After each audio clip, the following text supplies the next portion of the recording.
Salve, salve, rapaziada! Belezinha com vocês?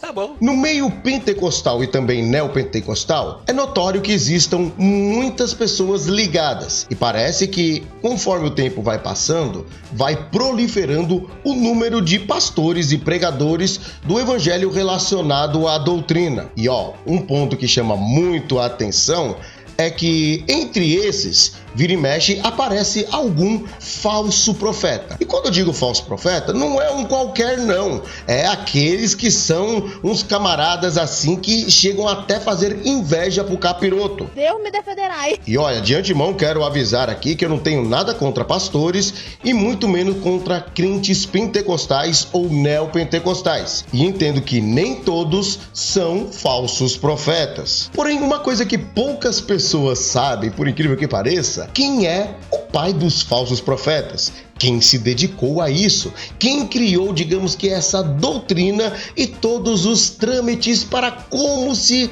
ludibriar os cristãos? Eu sou seu brother André Carpano e sejam mais do que bem-vindos a mais um vídeo deste canal. E nesse conteúdo nós vamos ver a história de Marjoy Gultner. Então já tá ligado, né? Pegue sua pipoca ungida, a água consagrada em cima da tela fininha e vem com o baixinho. Marjoy Gultner, o pai dos falsos profetas. O cara que começou com as labaredas e depois dele veio uma enxurrada de picareta. Para vocês terem uma ideia, esse camarada aqui incentivou, inspirou ninguém menos do que Kenneth Reagan, Benny Marco Feliciano, Edir Macedo, indiretamente outros como, por exemplo, Silas Malafaia, Morris Cerulho, e até o nosso querido e amado Valdemiro Santiago, vulgo Sayajin Imortal. Bom, mas vamos agora então para a história de Marjoy. Hugh Marjoy Ross Gultner, conhecido também como Marjoy Gultner. Nascido em 14 de janeiro de 1944 em Long Beach, atualmente com 77 anos de idade, ele chamou muito a atenção do público em geral ao final dos anos 1940, quando seus pais fizeram com que ele fosse ordenado pastor, mediante a sua surpreendente habilidade oratória. Um fato notório na história deste cidadão é que quando ele era criança, embora os seus pais tinham um relacionamento muito conturbado, tinham uma situação, viviam, digamos que, um casamento aí, a nervos, à flor da pele, sua mãe teve bastante tempo e disposição para treinar a sua habilidade e adquirir uma excelente oratória. Para você ter uma ideia, Marjoy, com 4 anos de idade, já era consagrado um diácono. Quando chegou então aos 6 anos de idade, por incrível que pareça, ele era até um mestre de cerimônia num casamento, o juiz de pazes, melhor dizendo. Tudo graças à sua famigerada habilidade de falar. E eu preciso abrir um parênteses aqui, porque independente do que muitas pessoas venham fazer ou pensar sobre o assunto, eu não sou a favor de megastar do meio gospel mirim, porque isso daí mexe muito na cabeça da pessoa e quando ela cresce, começa a surgir um monte de podre. Espera aí que já vai vir coisa quente. Gultner então passou o resto da adolescência como um pregador itinerante, ou também muito conhecido como um evangelista itinerante. E olha, isso daí também trouxe uma reputação não muito legal pro lado dele. Muito pressionado por dinheiro, quando alcançou a maioridade e passando a 20 e poucos anos, ele decidiu colocar sua antiga habilidade para trabalhar e ressurgiu no circuito de pregadores com um show carismático, modelado a partir da estrela de rock contemporânea, mais notavelmente como ninguém menos Mick Jagger, um dos Rolling Stones. Para vocês terem uma ideia de quanto ele faturava na época com esse negócio de evangelismo, concentração, sabe, esse tipo de labareda muito semelhante com alguns cantores e pastores pentecostais e neopentecostais brasileiros, mais ou menos assim como Samuel Mariano, Que essa igreja tá na moda. ele conseguia trabalhar por 6 meses e depois tirar uma férias de 6 meses. Será que o cara ganhava pouco? Ele tem toda a razão. E segundo as más línguas, nessa época ele já tinha uma fortuna de 16 milhões de dólares. Isso daí em torno dos anos 60 lá nos Estados Unidos, não é atualmente. Então pensa na época o valor, o quanto seria hoje.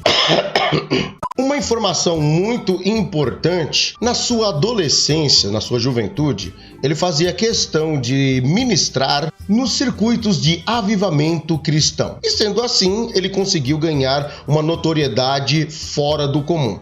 Uma espécie de Gideões missionários da última hora lá dos Estados Unidos. Uma meca pentecostal americana. No final dos anos 1960, Gurney passou por uma crise de consciência sobre a sua vida dupla, decidindo então que seus talentos artísticos poderiam ser utilizados como ator ou até mesmo cantor. Aí, meu brother, quando chegou o final dos anos 60, ele teve, digamos que um quê a mais que nenhum pastor falso profeta, pelo menos os brasileiros, não tiveram até o presente momento. Uma crise de consciência. No final dos anos 1960, Gurney passou por uma crise de consciência sobre a sua vida dupla. Decidiu então que os seus talentos artísticos poderiam ser utilizados como um ator ou até mesmo cantor. Nessa ocasião, o que ele decidiu fazer então? Ele pegou todo aquela fama que ele tinha, todo aquele trabalho que ele fazia e decidiu gravar um documentário. Usando então uma turnê de 2 anos, registrou muitos momentos e decidiu expor para o povo como muitos fiéis eram enganados por lobos devoradores iguais a ele. Once you get one or two that really come off and say, yeah, I really felt it, I had a bad back, I had a bad leg, then there's a whole slew that say, oh yeah, I feel better too, because like 90% of it's psychosomatic. Após tudo isso, então, ele decidiu ter uma outra vida. Ele tornou-se uma celebridade durante os anos 1970, quando estrelou em Marjorie, 1972, um documentário sobre os bastidores do lucrativo negócio da pregação pentecostal. Nele, Marjorie afirma não acreditar no que pregava e decidiu revelar, junto com os diretores do filme, todo o esquema de manipulação de fiéis praticado por tais igrejas. Esse documentário ganhou o Oscar de melhor documentário de longa-metragem no ano de 1972.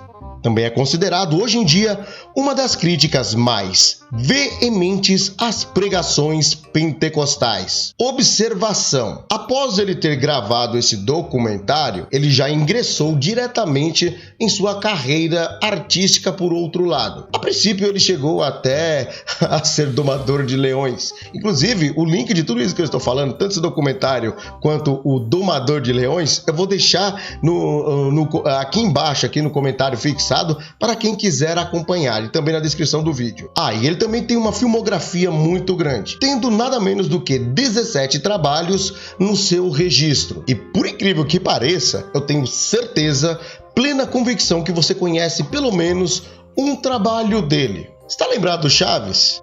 O seriado Chaves. Não, mas não é no Chaves que ele apareceu, não. Mas o Chaves faz uma referência a ele. É o quê? Tá lembrado do episódio quando o Seu Madruga, apaixonado pela sua vizinha Glória, decide convidá-la para assistir um filme?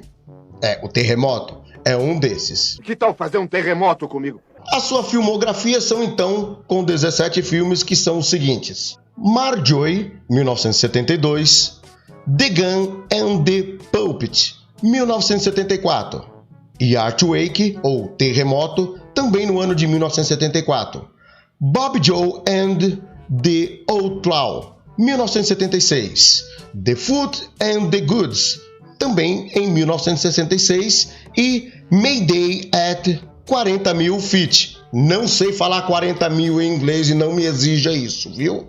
Meu filho falou que é 14,000. Ou 14,000, não sei falar inglês não, mano. Isso aqui é embromation mesmo. Viva Knievel, 1977, Sidewinder, 1977, Acapulco Gold, em 1978, e Star Crash, também em 1978. When You Coming Back, Red Rider, em 1979, Mausoléu em 83, Jungle Warriors em 1984, Hellhole, muito conhecido aqui no Brasil, em 1985, também muito conhecido na terra tupiniquim, American Ninja 3, Blood Hunter, 1989, Fire, Ice and the Dynamite, 1990 e terminando com Wild Bill, 1995. Bom, mas vamos a uns pequenos detalhes da sua vida pessoal. Em 1971, Courtney casou-se com Agnes Benjamin, que havia aparecido em seu documentário. De 1978 a 14 de dezembro de 1979, Marjorie foi casado com a atriz Candy Clark. Até o ano de 2009, produziu torneios de golfe de caridade no Celebrity Sport Invitation, na eventos de esqui para arrecadar dinheiro para instituições de caridade como Dreams Foundation e Robert F. Kennedy Jr., Waterkeep Alliance, e se aposentando então em janeiro de 2010. Enfim, o camarada é rico, é vivo até esse momento, tem aí uma carreira, digamos que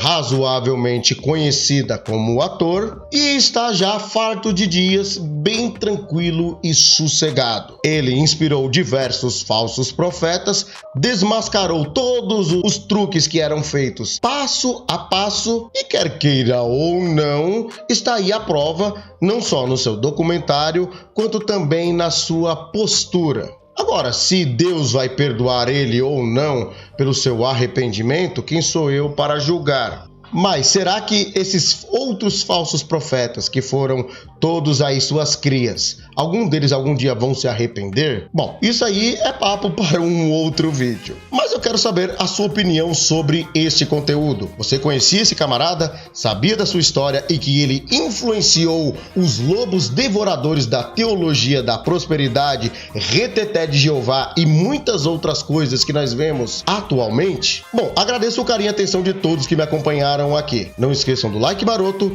e também do compartilhamento. Família, esses dois vídeos aqui ao meu lado, recomendados para vocês irem maratonando até uma próxima labareda. Um forte abraço e até um próximo vídeo, se o Nazareno assim nos permitir. Porque eu fui!